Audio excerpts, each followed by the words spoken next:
What's up UFC fight fans, UFC lovers, स्वागत है आप सभी का आपके ही अपने YouTube channel UFC now Hindi में। शुरुआत करते हैं सबसे पहले अपडेट के साथ। एलेक्स पोआटान परेरा चेयर कर रहे हैं अपने राइवल UFC के बहुत ही खतरनाक इजराइल अडेसानिया के फाइट में। जी हाँ दोस्तों, इजराइल अडेसानिया जिनका फाइट होना है, जिसका इंतजार हो रहा था UFC 305 में, पहली बार इजराइल अडेसानिया सामने आएंगे बहुत टाइम के बाद और दोबारा मिडलवेट टाइटल के लिए करेंगे फाइट अगेंस्ट ड्रिकेस डुप्लेसिस। लेकिन दोस्तों हमेशा ऐसा नहीं होता जब इजराइल अडेसानिया करते हैं, यहाँ पर अपना ओपिनियन देते हैं, अपना प्रेडिक्शन देते हैं एलेक्स पेरेरा की फाइट को लेकर। वो हमेशा यही कहते हैं कुछ भी हो जाए, मतलब एलेक्स पेरेरा जीत नहीं पाएगा। अपना प्रेडिक्शन देते हैं, अपने ओपिनियन देते हैं कि जमाल हिल उनको बीट कर सकते हैं, इजीली नॉकआउट कर सकते हैं, जीडी प्रोहास का उनको बीट कर सकते हैं। तो ऐसा हमेशा है, मतलब एलेक्स पेरेरा के लिए कभी ये नहीं कहते कि नहीं एलेक्स पेरेरा जीत सकता है लाइट हैवीवेट टाइटल, वो यहाँ पर चैंपियन बन सकता है। तो ऐसा इजराइल अडेसानिया कभी भी नहीं बोलते। लेकिन एलेक्स पेरेरा का कहना है कि अगर वो ऐसा करता है, इसका मतलब ये नहीं कि मैं भी ऐसा ही करूं। मैं उसे एक राइवल की तरह नहीं, अब बस एक फाइटर की तरह देखता हूं और एक मिक्स्ड मार्शल आर्ट के हिसाब से वो बहुत ही कमाल का फाइटर है एंड वो जरूर से बीट कर सकता है ड्रिकेस डुप्लेसिस को बहुत ही इजीली। तो ये कहना है एलेक्स पेरेरा का। उनका मानना है कि वो सब कुछ है इजराइल अडेसानिया के पास जो बीट कर सकता है ड्रिकेस डुप्लेसिस को एंड दोबारा बना सकता है उसे मिडिलवेट चैंपियन। यहाँ पर साथ ही साथ एलेक्स पेरेरा का ये कहना है कि देखो मेरे लिए कोई भी यहाँ पर मतलब उसके लिए कहते ना भाई कोई गिला शिकवा या फिर उसके खिलाफ कोई मतलब ऐसा गुस्सा वाला ऐसा कुछ भी नहीं है। जो भी था खत्म हो गया, मेरे लिए तो खत्म हो गया। उसकी तरफ से क्या है मुझे नहीं पता। अगर वो कुछ भी मेरे फाइट को लेकर बोलता है कि मैं ये नहीं कर पाऊंगा, वो नहीं कर पाऊंगा, तो ये उसका ओपिनियन है, बट मैं ऐसा नहीं करूंगा। अगर वो ऐसा करता है उसके रिटर्न में मैं उसे हेट नहीं दूंगा। मुझे जो सही लगता है मैं वही बोलूंगा। सो गाइस, मुझे तो ये एलेक्स पेरेरा का जेस्चर काफ़ी अच्छा लगा, बहुत ही बढ़िया लगा एंड वो चाहते हैं फ्यूचर में ट्रेनिंग करना एक दूसरे के साथ। लेकिन एलेक्स पेरेरा का कहना है कि अगर उसके तरफ से सब कुछ खत्म हो गया हो तो मैं बिल्कुल उसके साथ ट्रेनिंग करना पसंद करूंगा। खैर अब देखना होगा क्या ये कभी एक साथ ट्रेनिंग करेंगे या फिर नहीं, ये तो भाई वक्त आने पे पता चल ही जाएगा। लेकिन एलेक्स पेरेरा का यहाँ पर दावा है कि इजराइल अडेसानिया बहुत ही इजीली बीट करके ड्रिकेस डुप्लेसिस को दोबारा बन जाएगा मिडलवेट चैंपियन।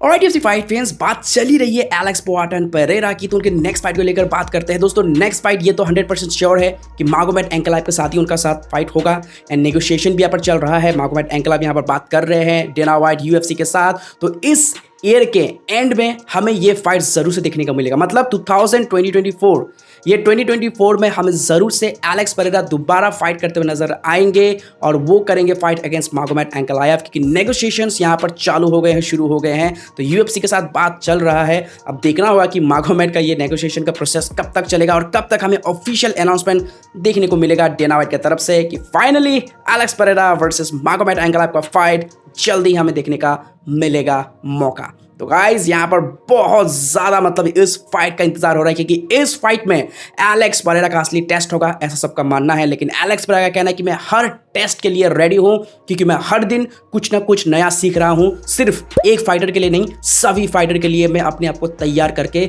रख रहा हूँ, हर एक दिन हार्डकोर ट्रेनिंग कर रहा हूँ। तो दोस्तों क्या लगता है आपको, क्या फाइनली इस टेस्ट में जिसका इंतजार कर रहे हैं सभी फाइट फैंस, एलेक्स पेरेरा को देखना चाहते हैं, कितना वो उनमें है दम, क्या मागोमेड के कर पाएंगे वो बीट? क्या लगता है आपको गाइस, क्या इस टेस्ट में खड़े उतर पाएंगे एलेक्स पोआटान परेरा? कमेंट में कर देना जरूर से share. Alright UFC fight fan, चलिए बात करते हैं नेक्स्ट अपडेट के बारे में। तो गाइस UFC 306 स्पेयर में फाइनली जिसका इंतजार था, fight Max Holloway versus Ilia Topuria, finally thank God ये फाइट मतलब अब फाइनली होने वाला है। खैर अब ऑफिशियल अनाउंसमेंट तो नहीं आया, लेकिन मतलब ऑलमोस्ट ये कंफर्म है, बस डेना व्हाइट के बोलने की देरी है। जब वो ऑफिशियली बोल देंगे UFC चैनल पे यूट्यूब के, तब भाई सब कुछ हमें क्लियरली पता चल जाएगा। लेकिन ये तो तय है कि बहुत जल्द फाइनली इलिया टोपुरिया डिफेंड करेंगे अपना featherweight title first time against farmer champion max blast Holloway. भाई इंतजार नहीं हो रहा भाई, कमाल होने वाला है, धमाल होने वाला है। इस फाइट को देखने के लिए बहुत ज़्यादा उत्सुक हूँ भाई। देखना होगा क्या इलिया टोपुरिया झेल पाएगा मैक्स हॉलोवे के स्ट्राइकिंग पावर को, जो उनका वॉल्यूम है, जो उनका मतलब भाई जी जान, मतलब नो थकना नो रुकना, सीधा फाइट करते रहना भाई, मजा आने वाला है। लेकिन ये फाइट कितने राउंड तक चलेगा ये देखने में भी बहुत ही मजा आएगा। आप किसको पिक कर रहे हैं भाई, कमेंट में कर देना जरूर से share. Alright UFC fight fan, चलिए बढ़ते आगे, बात करते हैं नेक्स्ट अपडेट के बारे में। तो गाइस कॉनर मैकग्रेगर, तो फाइनली इन्होंने हिंट दिया है एंड इस हिंट के बाद माइकल चैंडलर को काफी राहत मिला होगा, क्योंकि यहाँ पर कॉनर मैकग्रेगर ने कहा है कि भाई बहुत जल्द इस साल में होगा fight. Conor McGregor versus Michael Chandler ये फाइट होगा और इस साल के एंड होते होते तो होगा ही होगा। लेकिन दोस्तों यहाँ पर कॉनर मैग्रेगर का फिलहाल यहाँ पर बातें चल रहा है डेना वाइट के साथ, तो इसके वजह से उनका मानना है कि बहुत जल्द हम फाइट करने वाले हैं, क्योंकि बातें वगैरह चालू हो गए हैं कौन सा इवेंट में कौन से डेट पे करेंगे फाइट। लेकिन कॉनर मैग्रेगर ने एक चीज़ तो कर दिया है क्लियर कि इस साल में तो फाइट होकर ही रहेगा। तो भाई इससे ये सुनकर आई गेस माइकल चैंडलर काफ़ी राहत का सांस लिया होगा उन्होंने कि फाइनली भाई ये फाइट अब होने वाला है। बेचारा काफ़ी समय से इंतजार कर रहा था। खैर अब देखना होगा कि आखिर कौन से इवेंट का हिस्सा होंगे माइकल चैंडलर और कॉनर मैग्रेगर, ये देखने में बहुत ही इंटरेस्टिंग होगा। भाई सब कुछ अब डिपेंड करता है कि डेना वाइट कब करेगा ऑफिशियल अनाउंसमेंट। काफ़ी ढेर सारे अनाउंसमेंट्स आने वाले भाई डेना वाइट की तरफ से, बस इंतजार करो एक के बाद एक धमाकेदार अनाउंसमेंट्स के लिए। ऑलराइट यूएफसी फाइट फैन, चलिए बात करते हैं लास्ट एंड फाइनल अपडेट के बारे में। तो guys कमारू Usman the Nigerian nightmare farmer welterweight champion, तो इनका बहुत बड़ा एक भाई ओपिनियन कह लो या फिर प्रेडिक्शन कह लो या फिर उनका इच्छा कह लो। गाइज ये अपने फॉर्मर राइवल लियोन एडवर्ड्स को जी तौर से कर रहे सपोर्ट। उनका मानना है कि लियोन एडवर्ड्स बहुत ज़्यादा भारी पड़ेगा फाइट अगेंस्ट बिलाल मोहम्मद, जो कि ये फाइट हमें बहुत जल्द देखने को मिलेगा। हालांकि ये फाइट काफ़ी टाइम पहले हो जाना चाहिए था, ऐसा मानना है कमारू उस्मान का, लेकिन फाइनली अब ये फाइट होने ही वाला है। काफ़ी लंबा इंतजार करवाना पड़ा यहाँ पर बिलाल मोहम्मद को, लगभग 1 साल हो गए हैं उनको फाइट किए हुए। मतलब लास्ट फाइट किया था मई को, तो आप सोच सकते हो कितना साल, मतलब साल नहीं मतलब कम से कम 1 साल तो बीत ही चुका है। तो फाइनली अब उनको टाइटल शॉट मिलने वाला है।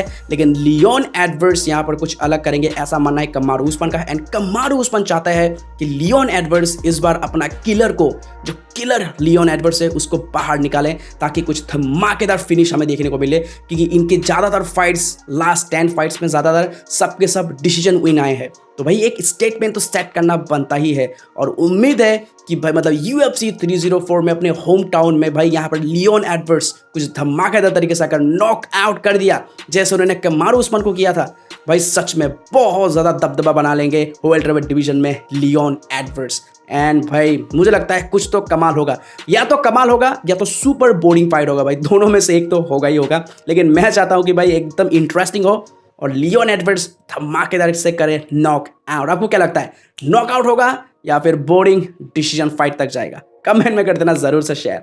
Alright UFC fight fans, that's it for today's video. I hope कि ये सारे अपडेट्स आपको बहुत ही ज्यादा पसंद आया होगा। दोस्तों वीडियो पसंद आया तो लाइक जरूर से कर देना, चैनल पर नहीं तो सब्सक्राइब करना बिल्कुल भी मत भूलना। मिलते हैं किसी और अगले वीडियो में, तब तक keep watching UFC now Hindi.